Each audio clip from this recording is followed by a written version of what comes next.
ডিভিসির ছাড়া জল সবেমাত্র নামতে শুরু করেছে, তার উপর বাদ সেধেছে আর এক বিপদ।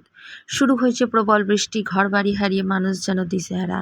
ত্রাণ না পেয়ে মানুষের মধ্যে বাড়ছে ক্ষোভ।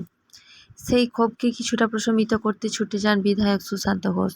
তুলে দেন সামান্য কিছু খাদ্য সামগ্রী। সন্ধ্যার ঘন অন্ধকারে জমা জলের মধ্যে দাঁড়িয়ে থেকে ত্রাণ নেওয়ার জন্য দীর্ঘ লাইন লক্ষ্য করা যায়। বিধায়ক নিজ হাতে তুলে দেন সামান্য খাদ্য সামগ্রী, সাথে খানাকুল বাসিন্দাদের উদ্দেশ্যে দেন বিশেষ বার্তাও। Bureau report, Khanakul Times.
একটু পেছিয়ে এসে তো ছাত্রটা।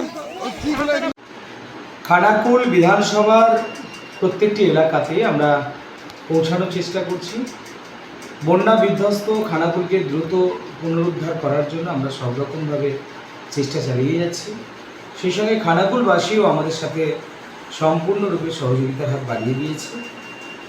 যারা দুর্ভোগের মধ্যে পড়েছেন, বিশেষ করে যে সকল মানুষের এখনো মাথা গোঁজার যে ঠাঁই সেইগুলোকে তারা হারিয়েছে, তাদেরকে আমরা কিছু ত্রিপলের ব্যবস্থা করছি। আজকেও আমি খানাকুল বিধানসভার পলাশপাই 2 নম্বর অঞ্চলে গিয়েছিলাম। সেখানে কিছু ত্রিপল, সেই সঙ্গে খাদ্য সামগ্রী আমি বিতরণ করেছি। প্রত্যেক দিন আমাদের এই কার্যক্রম জারি আছে। সেই সঙ্গে খানাকুলের প্রায় প্রত্যেকটি বুথেই আমরা খাদ্য সামগ্রী বিতরণ করার একটা পরিকল্পনা করেছি। অলরেডি প্রায় বুথেই আমাদের এই রান্না করা খাবার দেওয়ার প্রক্রিয়া চলছে। সেই সঙ্গে ফ্লাড সেন্টার যেগুলো ছিল সেগুলোতেও আমাদের ভিজিট চলছে।